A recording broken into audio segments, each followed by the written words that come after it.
Bonjour. Alors, nous continuons notre série de dimanche sur des hommes ordinaires qui ont reconnu qu'ils avaient un Dieu extraordinaire.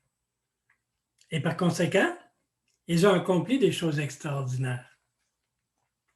Et ce matin, l'homme que nous allons examiner s'appelle André. André, le frère de Simon-Pierre. Alors, il est facile de penser que nous ne comptons pour rien. Dans le cas d'André, je ne sais pas quelle était son propre auto-estime, si c'était fort ou faible, aucune idée. Mais André était un pêcheur. Et puis, étant un pêcheur, ça veut dire que c'était un homme qui travaillait fort, travaillait dur pour gagner ce qu'il pouvait. Si lui et son frère avaient réussi à gagner pas mal ou s'ils luttaient pour pour pouvoir subvenir à leurs besoins, on n'a aucune idée. Mais ils avaient un bateau de pêche. C'est que le bateau avait grandeur de chaloupe ou probablement un bateau plus grand, parce que je crois que plusieurs personnes pouvaient aller là-dedans. Alors, ils avaient au moins ça. Et je dis assez travaillant parce que, au moins dans une des histoires, ça parle d'avoir pêché toute la nuit sans avoir vraiment eu de résultat. Alors, évidemment, ce n'était pas un genre d'homme qui est assis derrière son bureau attendant que d'autres personnes fassent les choses pour lui. Je ne crois pas que c'était un homme qui est habitué à vivre dans le luxe. Sûrement pas un homme qui était considéré comme ayant une grande importance là où il vivait. J'imagine qu'il était respecté pour être un homme travaillant et pas plus que ça. C'était un homme ordinaire, Thomas. Alors, des fois, il est facile de penser que nous ne comptons pour rien. Nous sommes bien ordinaires et ce n'est pas à nous d'accomplir grand-chose pour le Seigneur. Il se peut même que quelquefois, nous pensons que nous sommes de trop dans ce monde parce que on se sent limité dans nos capacités ou dans nos opportunités. On est trop vieux, trop jeune, trop faible, pas assez intelligent, pas assez instruit, pas assez de capacité ou d'habilité naturelle. Nos circonstances ne sont pas comme les circonstances d'un autre. Et pour une raison ou l'autre, bien, on trouve qu'on ne vaut pas grand-chose. Bien, sachez que Dieu ne crée pas des personnes qui ne valent pas grand-chose. Alors oui, on vaut quelque chose, on vaut beaucoup. On vaut beaucoup parce que Dieu nous a créés et même il nous a considérés d'assez grande valeur que Jésus, il a payé le prix de son Fils pour pouvoir nous sauver, pour pouvoir nous avoir dans sa famille. Mais ça n'empêche pas qu'on tombe assez facilement dans cette humeur de bon, ben, je ne vaux pas grand-chose, hein? Ce qu'il faut.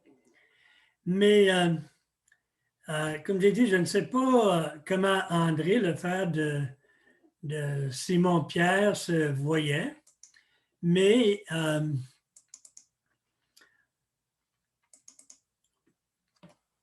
on sait que, comme j'ai dit, il était un homme bien ordinaire.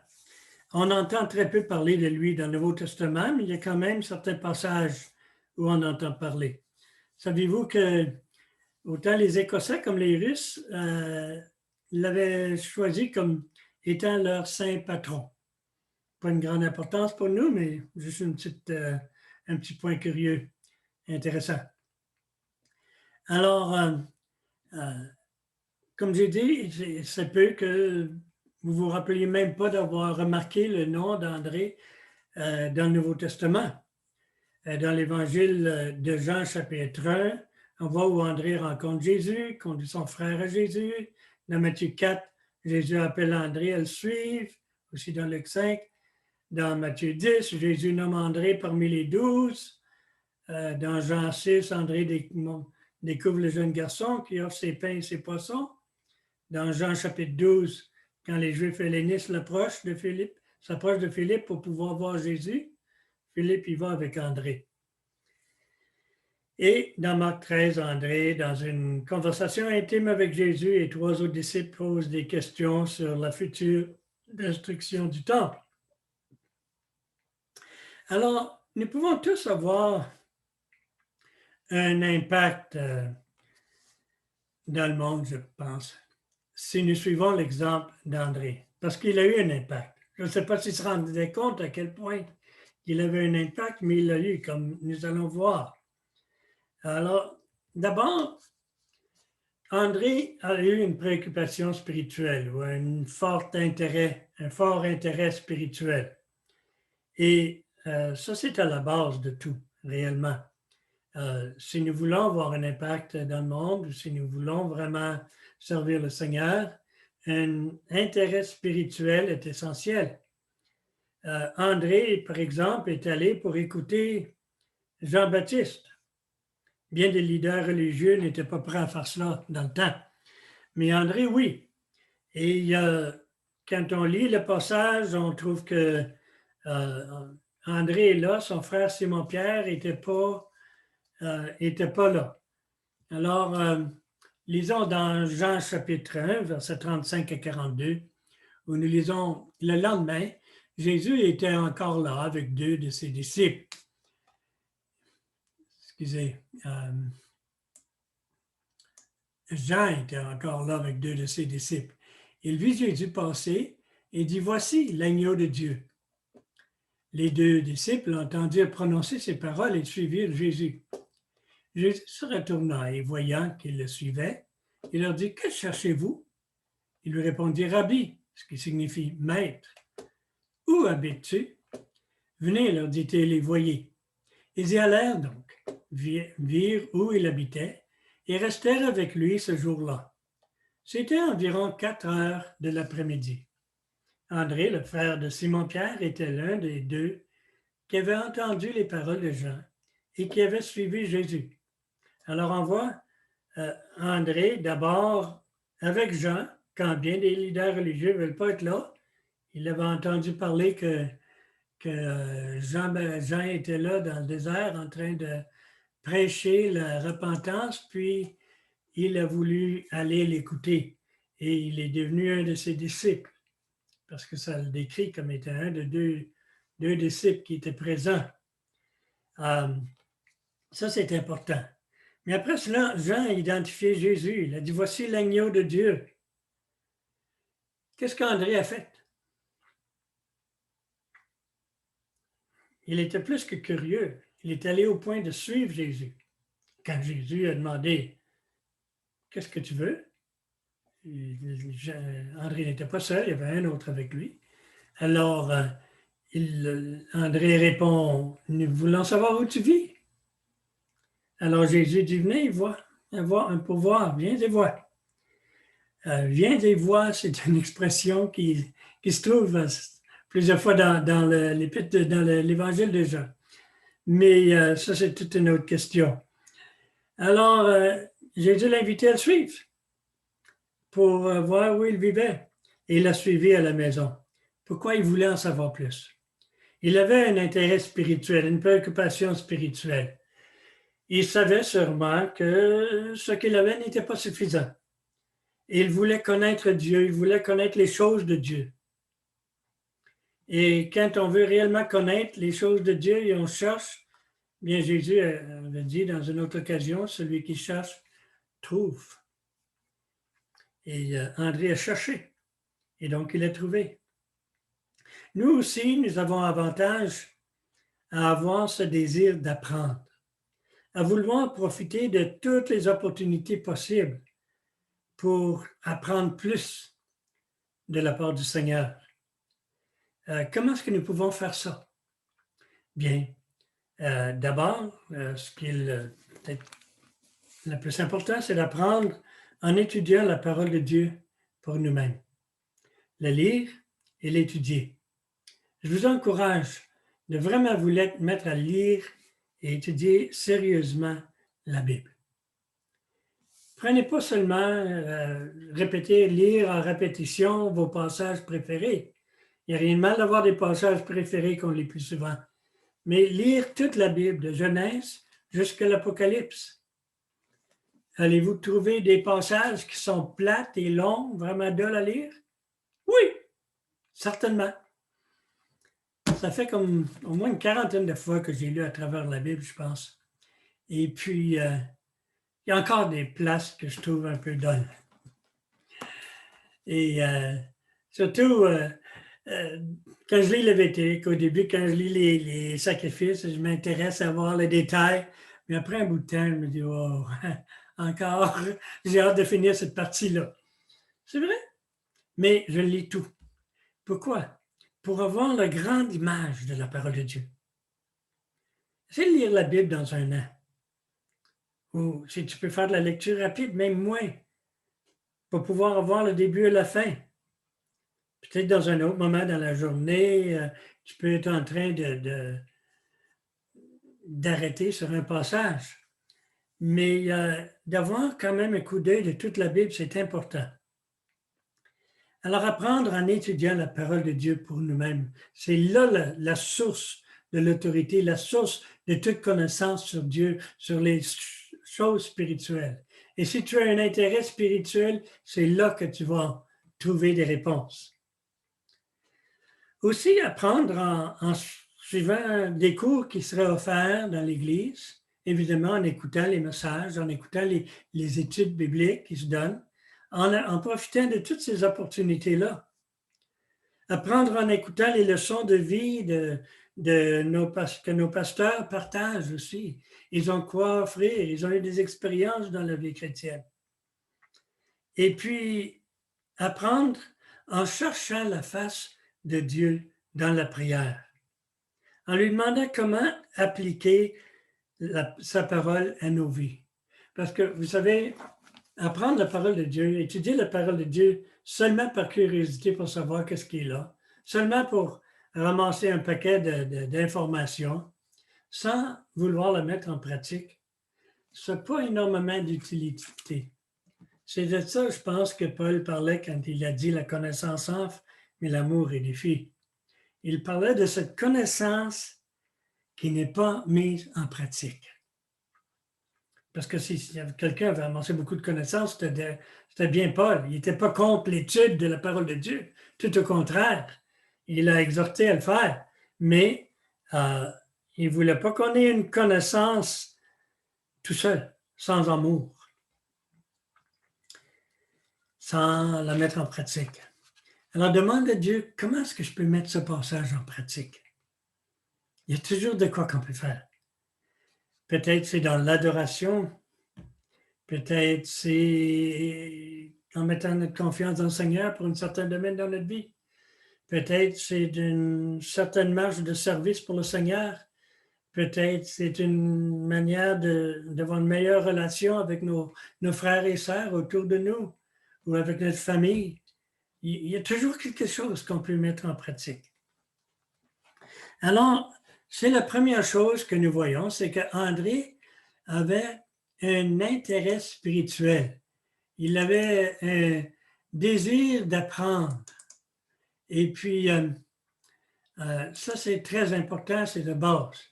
La deuxième chose que nous trouvons ici, c'est que André avait un souci de chercher son frère. C'est la première chose qu'il a voulu faire une fois qu'il a connu Jésus. Son frère, Simon, n'était pas avec lui comme disciple de Jean, il paraît. Il n'était pas avec lui quand il s'est mis à suivre là où marchait Jésus pour le connaître. Mais quand il a parlé avec Jésus, il a vu où il vivait, il est allé chercher son frère, Simon. Et on ne sait pas comment était Simon, c'est-à-dire, est-ce que Simon était indifférent à ce moment-là? Ou est-ce qu'il était tellement travaillant qu'il n'avait pas le temps pour ces choses-là? Est-ce qu'il était un petit peu choqué qu'André n'était pas en train de travailler avec lui en ce moment? Ou est-ce qu'il était 100% d'accord avec ce qu'André faisait? Quand André est venu le voir, est-ce que Pierre a résisté? Ou est-ce qu'il est allé tout de suite de bonne volonté? Ce sont des choses que nous ne savons pas. Mais lisons le passage. Il rencontra d'abord son frère Simon. Ça, c'est toujours dans Jean 1, 41. Il dit, nous avons trouvé le Messie, ce qui correspond à Christ. Le Messie, c'était le mot juif pour Christ. Ou le oint de Dieu. Il le conduisit vers Jésus. Jésus le regardait et dit, tu es Simon, fils de Jonas, tu seras appelé Céphas, ce qui signifie Pierre. Alors, il l'a conduit à Jésus.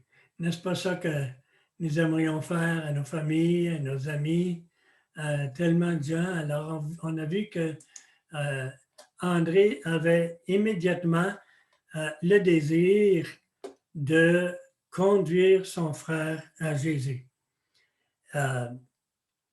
Et c'est intéressant qu'il a dit, nous avons trouvé. Nous avons trouvé. Et il n'a pas pris ça comme étant, wow, moi j'étais tellement brillant, j'ai trouvé. De toute façon, ceux qui ont trouvé le Seigneur, c'est parce que le Seigneur nous a trouvés. C'est l'Esprit de Dieu qui nous révèle le Seigneur réellement. On ne peut pas on ne peut pas se vanter d'avoir trouvé le Seigneur, n'est-ce pas? Alors, mais je connais un couple où la jeune femme est entrée dans une librairie ici à Sherbrooke où Mme Flao travaillait. Et puis, elle est exposée un peu pour la première fois aux choses de la parole de Dieu, à l'Évangile. Et puis, elle a couru le bord de la rue pour chercher son mari. Elle dit, chérie, j'ai trouvé ce que nous cherchions. J'ai trouvé ça vraiment intéressant parce que c'est justement ce que André semble avoir fait ici. Et je ne sais pas si André a hésité en se demandant si son frère allait le repousser ou le ridiculiser, puisque son frère n'avait pas été avec lui comme disciple de Jean. J'ai aucune idée. Peut-être que non, peut-être qu'il avait toute confiance pour aller voir son frère. L'important, c'est qu'il est allé. Il est allé. Que ce soit facile ou difficile, il est allé. Et puis, c'est ça qui est important. Il est bon pour nous de nous examiner, à savoir si notre souci pour notre prochain est plus grand que notre gêne ou que n'importe quelle autre difficulté que nous puissions avoir. C'est intéressant que André est allé voir juste Pierre au début, une personne. Mais nous savons qu'est-ce qui est devenu avec Pierre. Le jour de Pentecôte, Pierre a prêché, 3000 personnes se sont converties. Je suis certain qu'il avait l'appui des autres avec lui, il n'était pas le seul. Mais on voit que Dieu a grandement utilisé Pierre. Et puis, c'est comme ça que ça fonctionne. Mais n'ayons pas peur de l'évangélisation un par un. Ce n'est pas inutile, loin de là. Il y a une de ces personnes-là qui va se convertir, qui va finir par accomplir beaucoup de choses. Et la personne qui l'a amené au Seigneur, bien, dans un sens, lui aussi a participé à accomplir tout ça. Alors, je pense à un homme, un enseignant d'école de dimanche, qui est allé visiter un homme qui travaillait dans une cordonnerie, qui s'appelait Dwight Moody, à Chicago. Et puis, il a conduit Moody au Seigneur. Alors, Dwight Moody, plus tard, allait devenir un prédicateur de foule.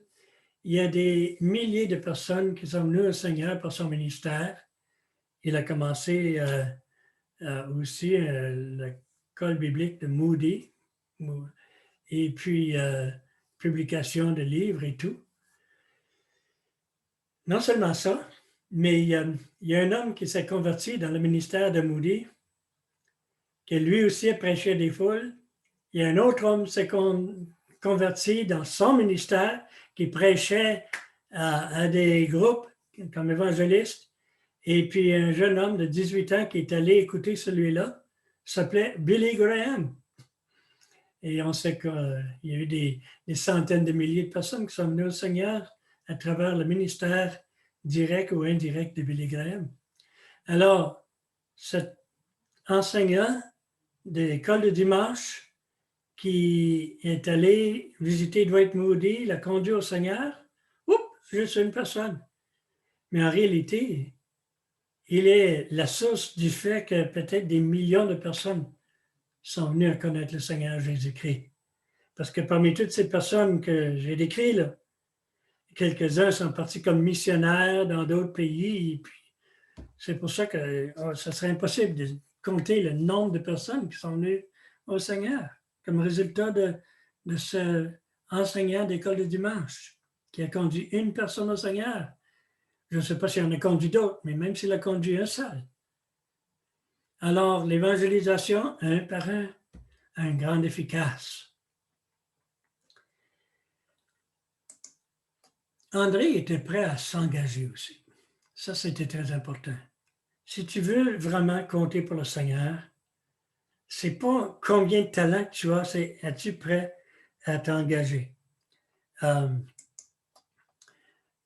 Lisons ici, un jour, ça c'est dans l'évangile de Luc, et chapitre 5, 1 à 11. Un jour, Jésus se trouvait au bord du lac de Génézareth et la foule se pressait autour de lui pour entendre la parole de Dieu. Il vit au bord du lac 2 barques. Les pêcheurs en étaient descendus pour laver leurs filets. Il monta dans l'une de ces barques et qui appartenait à Simon. Il le pria de s'éloigner un peu du rivage. Puis il s'assit de la barque et l'enseignait à la foule. Quand il eut fini de parler, il dit à Simon, avance là où l'eau est profonde et jetez vos filets pour pêcher. Simon lui répondit, Maître, nous avons travaillé toute la nuit sans rien prendre, mais sur ta parole, je jetterai les filets. Ils les jetèrent et prirent une grande quantité de poissons, et leurs filets se déchiraient. Ils firent signe à leurs compagnons qui étaient dans l'autre barque de venir les aider. Ils vinrent et remplirent leurs 2 barques au point qu'ils enfonçaient. Quand il vit cela, Simon-Pierre tomba aux genoux de Jésus et dit, Seigneur, éloigne-toi de moi, parce que je suis un homme pécheur. En effet, lui et tous ceux qui étaient avec lui étaient remplis de frayeur à cause de la pêche qu'ils avaient faite. Il en allait de même pour Jacques et Jean, les fils de Zébédée, les associés de Simon. Jésus dit à Simon, n'aie pas peur, désormais tu seras pêcheur d'hommes. Alors ils ramenèrent les barques à terre, laissèrent tout et le suivirent. Est-ce qu'André était dans ça? Oui, nous le voyons dans Matthieu 4, 18 à 20. Comme il marchait le long du lac de Galilée, il vit 2 frères, Simon appelé Pierre et son frère André, qui jetaient un filet dans le lac. Et c'étaient en effet des pêcheurs. Il leur dit, suivez-moi et je ferai de vous des pêcheurs d'hommes. Aussitôt, ils laissèrent les filets et le suivirent. Alors Matthieu donne une version pas mal plus courte de l'histoire. Il ne raconte pas la partie de la pêche miraculeuse qui a eu lieu dans ce moment-là. Alors, quand avec son frère, il a compris la grandeur de Jésus et la pêche miraculeuse, quand Jésus a dit « Suivez-moi et je vous ferai des pêcheurs d'hommes », on voit qu'ils ont suivi. André a suivi. Il s'est engagé à suivre Jésus. C'est-à-dire qu'il a tout laissé. Il a laissé la barque, laissé les filets. Je ne sais pas s'il y a d'autres personnes qui s'occupaient de cela ou non, mais parce qu'il avait compris la grandeur de Jésus, Jésus était plus grand que sa job. Jésus était plus grand que les filets, la pêche, le profit et tout ça. Alors, c'est pas donné, c'est pas demandé à tout le monde qu'ils laissent leur travail pour suivre Jésus. D'autres sont demandés, invités à suivre Jésus dans leur travail. L'important ici, c'est qu'il a mis Jésus au-dessus de son travail. Jésus était plus important pour lui. Il s'est engagé pleinement à suivre Jésus, à faire la volonté de Jésus, à servir Jésus et surtout à apprendre de Jésus. Alors, il a tout laissé. Il s'est engagé pour suivre Jésus. Il s'est engagé pour devenir pêcheur d'hommes. Et puis, il a suivi son engagement. On sait qu'il avait déjà commencé à être pêcheur d'hommes. Je ne sais pas s'il se rendait compte quand il est allé chercher Simon la première fois, n'est-ce pas? Alors, et puis on va voir qu'il a suivi cet engagement jusqu'à la fin. Et dans Matthieu chapitre 10, les 5 premiers versets, quand on voit que Jésus nomme ses apôtres ou ses disciples qui sont près de lui, il a compté André parmi eux. Alors, quand nous examinons la vie d'André, nous devons aussi examiner notre propre engagement envers Jésus.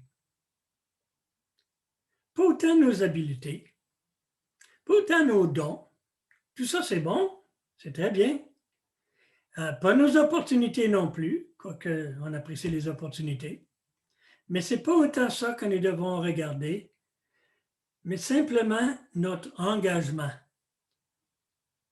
Est-ce que je suis vraiment pleinement engagé vers Jésus? Ou est-ce que je suis comme à moitié engagé, mais pas tout à fait parce que je vais attendre, voir si, etc. Est-ce que Jésus peut toujours compter sur toi? C'est ça la question. Parce qu'il a pu compter sur André. Et j'espère qu'il peut compter sur toi. Que nous soyons pleinement engagés envers Jésus. C'est facile d'oublier notre engagement. C'est facile d'être distrait de notre engagement. Bien, si c'est le cas, retournons à notre engagement. Parce que Jésus veut notre tout. Vous vous rappelez ce cantique qu'il chantait autrefois, « Entre tes mains, j'abandonne tout ce que j'appelle le mien. » Oui, prends tout, Seigneur. Oui, prends tout, Seigneur. Non, je n'essaierai pas de vous le chanter. Je ne l'ai pas l'affaire. Mais André était pleinement engagé. Nous sommes invités à être aussi pleinement engagés.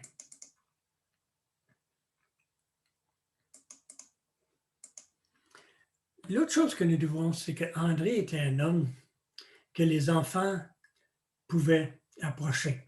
Quand nous voyons cette image, on sait tout de suite de quoi il s'agit, n'est-ce pas? Le fameux miracle de la multiplication des pains et des poissons. Mais je ne veux pas m'arrêter autant sur ce miracle-là en ce moment, mais sur le fait que ce jeune s'est approché d'André, c'est-à-dire un de ses disciples. André, le frère de Simon-Pierre, lui dit, « Il y a ici un jeune garçon qui a 5 pains d'orge et 2 poissons. Mais qu'est-ce que cela pour tant de monde? » Ça, c'est dans Jean 6, 8 à 9. Et on peut se poser la question, pourquoi est-ce que ce garçon s'est approché à André et pas à un autre? Qu'est-ce qu'André avait qui faisait que ce garçon s'approche de lui? Je serais curieux de savoir. Parce que c'était lui que le garçon s'est approché avec les poissons et les pains, pas un autre. Quelqu'un m'a dit une fois, on peut discerner le caractère d'une personne par l'attitude des enfants envers elle. En réalité, il a dit par l'attitude des enfants envers elle et par l'attitude des chiens envers elle. Mais j'ai trouvé ça intéressant. Je pense, en tout cas dans le cas des enfants surtout, qu'il y a une certaine vérité dans ce qu'il a dit. Qu'assez souvent, les enfants, ils sont capables de discerner quelqu'un à qui ils peuvent se confier. Ils peuvent se tromper, les enfants sont naïfs, mais ils ont quand même un certain instinct, je pense. On voit qu'André, ça ne sentait pas trop important non plus pour écouter ce jeune garçon. Et c'est une attitude comme ça qui attirait l'enfant sûrement. Et il n'était pas trop important pour prendre ce garçon au sérieux. Quand le garçon est venu à lui, il l'a pris au sérieux. Je veux dire, on parle ici d'une foule, des milliers de personnes. Quand ça dit 5000, c'était les hommes qui représentaient les familles, mais il y avait des familles, des femmes, des enfants. Alors, des milliers de personnes ici à nourrir. Et ce garçon, il vient avec ses poissons et ses pains. Puis André présente ça à Jésus, n'est-ce pas? Oui, j'ai essayé de la présenter avec des doutes. Qu'est-ce qu'on peut faire avec ça? Quand il disait ça à Jésus. Mais ça, j'ai pas l'impression qu'il a dit ça au garçon, parce que je pense que le garçon, ça serait parti avec ses poissons et ses pains. Non, il a écouté le garçon, il l'a pris au sérieux. Ce garçon aussi a osé s'approcher à André, en particulier. Alors, c'est quand même spécial, ça. Je pense qu'André a dû apprendre cette leçon de Jésus lui-même, en suivant Jésus de proche. Pourquoi est-ce que je dis ça? C'est parce qu'il y a une autre occasion que nous n'allons pas regarder maintenant, mais il y a des gens qui apportaient les enfants à Jésus, ils voulaient que Jésus les bénisse. Et les disciples ont commencé à reprendre ces parents-là pour dire, voyons, venez pas déranger Jésus avec des questions d'enfants. Et Jésus les a repris sévèrement. Puis il a dit, laissez venir à moi les petits-enfants, car le royaume des cieux est pour eux, pour ceux qui les ressemblent. Alors, je pense qu'André a dû être présent, il a dû entendre ça. Et il a pris ça à cœur. Et s'est intéressé aux enfants. Et il y a au moins un enfant qui s'est intéressé à lui. Et on voit le résultat de ça, parce qu'il y a eu la fameuse multiplication miraculeuse des pains et des poissons par la suite, que Jésus s'est servi justement de cela.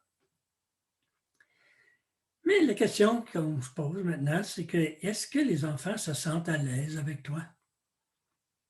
Est-ce que les enfants t'approchent facilement? Ou est-ce qu'ils ont peur de toi? J'espère que les enfants n'ont pas peur de toi au moins. Est-ce que les enfants ont confiance en toi? Est-ce que tu les inspires confiance? D'abord, si tu veux avoir un impact dans la vie des enfants, il faudrait que tu aies un caractère, personnalité transformée par Jésus pour pouvoir les inspirer confiance. Une gentillesse qui les donne cette confiance de vous approcher.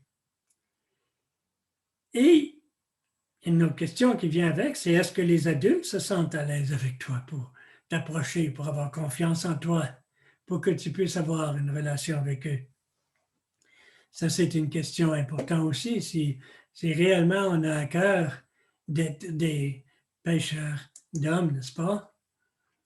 Alors, il y a encore un autre aspect ici que nous devons regarder, c'est qu'André est un homme de confiance. Lui était confiant et puis ses compagnons semblent avoir eu confiance en lui pour certaines choses. D'où est-ce que je prends ça? Alors, dans Jean 12, 20 à 22, ça dit qu'il y avait des non-juifs parmi ceux qui étaient montés pour adorer pendant la fête. J'imagine que c'était des non-juifs qui étaient convertis au judaïsme. Ils s'adressèrent à Philippe, qui était de Bethsaïda en Galilée. Ils lui demandèrent, « Seigneur, nous voudrions voir Jésus. » Ah, si plus de monde peut dire ça, nous voudrions voir Jésus. Mais Philippe alla le dire à André. Puis André et Philippe le dirent à Jésus. Pourquoi est-ce que Philippe n'est pas allé directement dire ça à Jésus? Est-ce que Philippe avait des doutes? Ce qui arrive, c'est que les Juifs et les non-Juifs n'avaient pas beaucoup de relations entre eux. Et puis, les Juifs se considéraient supérieurs à ceux qui n'étaient pas Juifs. Alors, ils auraient peut-être été un peu hésitants d'amener les gens voir Jésus, je ne sais pas. Mais Philippe est allé consulter avec André. Et c'est avec André qu'ils sont allés le dire à Jésus. André avait confiance pour aller amener ce sujet à Jésus. Alors, ces Grecs ou ces non-Juifs intéressés à Jésus, c'est André et Philippe qui vont parler en faveur d'eux.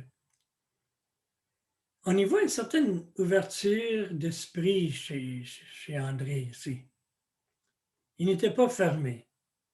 Il n'était pas borné pour dire non, non, c'est pas des Juifs, pourquoi qu'on s'occuperait d'eux autres. On y voit aussi un désir, je pense, de répandre la bonne nouvelle. Je pense qu'il devait être excité de voir que d'autres personnes voulaient voir Jésus et que là, c'était des personnes peut-être qui venaient d'ailleurs et qui pouvaient apporter la bonne nouvelle ailleurs.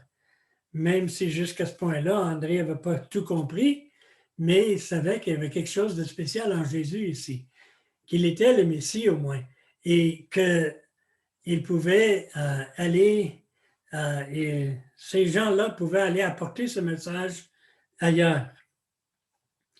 On voit aussi qu'il avait la confiance pour aborder la question avec Jésus. Il n'était pas inquiet que Jésus le repousse. Dans Hébreux chapitre 4, verset 16, nous lisons « Approchons-nous donc avec assurance du trône de la grâce. » Ça, c'est ce que nous pouvons faire aujourd'hui. André a pu s'approcher de Jésus en chair et sang, mais nous pouvons le faire spirituellement. Les approcher au trône de grâce avec assurance, avec confiance. On a un doute sur quelque chose, on se pose la question, c'est quelque chose de légitime ou non? Quelque chose nous semble étrange ou nouveau ou une belle opportunité, quoi que ce soit. Apportons ce sujet au trône de la grâce avec confiance que Jésus va nous guider, qu'il va nous montrer, qu'il va nous recevoir. Et finalement, et ce que je trouve spécialement beau, c'est que André se trouvait parmi les apôtres dans la fondation de l'Église. Il a persévéré jusqu'à la fin. Dans Actes chapitre 1, versets 13 et 14, on voit les disciples dans la chambre haute. C'est-à-dire quand ils furent arrivés, ils montèrent à l'étage. Ça, c'est après la résurrection et l'ascension de Jésus au ciel. Hein? Quand ils furent arrivés, ils montèrent à l'étage dans la pièce où ils se tenaient d'ordinaire. Il y avait là Pierre, Jean, Jacques, André, Philippe, Thomas, Barthélemy, Matthieu, Jacques, fils d'Alphée, Simon le Zélote et Jude, fils de Jacques. Tous persévéraient d'un commun accord dans la prière avec les femmes, avec Marie, la mère de Jésus, et avec les frères de Jésus. Éventuellement, d'autres se sont joints jusqu'au temps qu'ils étaient comme 120, et on sait qu'ils ont pris des décisions, et là, il y a eu l'arrivée du Saint-Esprit sur eux aussi plus tard. Mais on voit André dans le tout début de l'Église maintenant, dans le tout début de la fondation de l'Église. Qu'est-ce que cela impliquait? Bien, ça signifie qu'il avait cru. Il était un de ceux qui avaient cru à la résurrection de Christ crucifié. Et on sait que ça a été une lutte même pour les disciples. Il y a eu de la misère avec ça au début. Mais ils l'ont vu. Ils l'ont vu apparaître devant eux. Ils ont parlé avec, ils ont mangé avec. Ils ont cru. Et André a cru. Il était convaincu de la vérité de la résurrection du Christ crucifié. Et c'est certainement l'aspect le plus important de sa vie. C'est sa foi. Sa foi dans l'œuvre rédemptrice de Jésus. Sa foi dans la personne de Jésus. Et c'est pour cela qu'il a pu participer à communiquer cette vérité à d'autres personnes. Le jour de la Pentecôte est suivant. Il y a des histoires qui ne sont pas dans la Bible et je ne peux pas les confirmer, mais c'est très possible que ce soit vrai. L'histoire qu'il est allé prêcher l'Évangile dans ce qui est aujourd'hui l'Ukraine et la Russie et d'autres places dans le monde. Si ce n'est pas vrai, on sait qu'au moins il a prêché là dans sa région. Il était parmi les 12 envoyés par Christ. Et c'est ça qui était important, c'était sa foi dans le Seigneur Jésus. As-tu cru au fond de ton cœur que Christ est mort pour toi et qu'il est ressuscité? C'est ce qui fera la différence dans ta vie, sans parler de ton éternité. Si tu as cru, si tu crois dans le fait que Jésus est mort pour toi, qu'il est ressuscité et qu'il t'accorde sa justice à la place de ton péché, qu'il a les bras ouverts pour toi, cela va transformer ta vie. Ça va transformer ta vie Et ça va te donner l'opportunité d'avoir un impact autour de toi. Peut-être même sans le savoir. Je ne sais pas si André s'est rendu compte à quel point que lui avait un impact. Les 3000 que Pierre a emmenés au Seigneur ce premier jour de Pentecôte, c'était parce qu'André avait été chercher Pierre. Des fois, on ne se rend même pas compte de l'impact qu'on a eu. Des fois, c'est plusieurs années plus tard. Quelqu'un vient nous dire, hey, quand tu as parlé, il m'a parlé telle fois, ou tu as parlé à un groupe et j'étais là, etc. Et que ça a transformé ma vie. Hein? Des fois, c'est plusieurs années plus tard que tu l'apprends. Et des fois, tu ne l'apprends jamais. Tu vas le savoir au ciel. Mais l'important, donc, ce n'est pas de mesurer l'impact que tu as. L'important, c'est de faire ce que Dieu veut. De faire ce que Dieu veut. D'avoir un intérêt spirituel. De vouloir aller chercher ton frère, de chercher les autres pour connaître, les introduire à Jésus. D'être prêt à t'engager pleinement à Jésus. De laisser transformer ton cœur pour devenir une personne abordable, relationnelle avec les gens. D'être un homme de confiance pour aborder Jésus, même sur des questions épineuses. Et évidemment, de demeurer ferme dans ta foi, dans le Seigneur Jésus et dans son œuvre pour toi. Dieu t'a donné des dons. Il se peut que tu ne saches pas comment s'appelle ton don. C'est pas ça qui est important, c'est le fait que tu as des dons de Dieu. Mieux encore, il t'a donné une personnalité unique qu'il veut utiliser. Son esprit est en train de développer cette personnalité en toi, quelquefois à travers des circonstances, quelquefois à travers des conseils, l'exemple d'autres personnes. Mais il veut surtout utiliser sa parole inspirée pour accompagner ces éléments. Il ne faut pas que tu penses que tu ne peux pas être utilisé d'une manière spéciale par Dieu. Parce que Dieu n'utilise pas seulement des Pierre ou des Jean ou des Paul. Il utilise aussi des André et bien d'autres sortes de personnes. Savez-vous pourquoi? Parce qu'il les a créés. Et Dieu n'a pas créé des personnes inutiles. Alors si toi, tu as été créé par Dieu, comme tu l'as été, tu n'es pas inutile. Ça, c'est garanti. Tu as une grande valeur auprès de Dieu. Écoute, Dieu a considéré que tu avais tellement de valeur qu'il a payé pour t'avoir dans sa famille par le sacrifice de son Fils, Jésus. Ça te donne beaucoup de valeur, n'est-ce pas? Alors, il s'agit que tu te laisses conduire par son esprit et que tu sois disponible pour le servir à la manière que lui veut t'employer, veut t'utiliser. Mais c'est surtout ta foi dans le Christ ressuscité qui fait de toi une personne que Dieu peut former et utiliser pour sa gloire. Que le Seigneur vous bénisse abondamment, qu'il vous donne un bon dimanche, une belle semaine et cherchons vraiment à nous engager de plus en plus au Seigneur.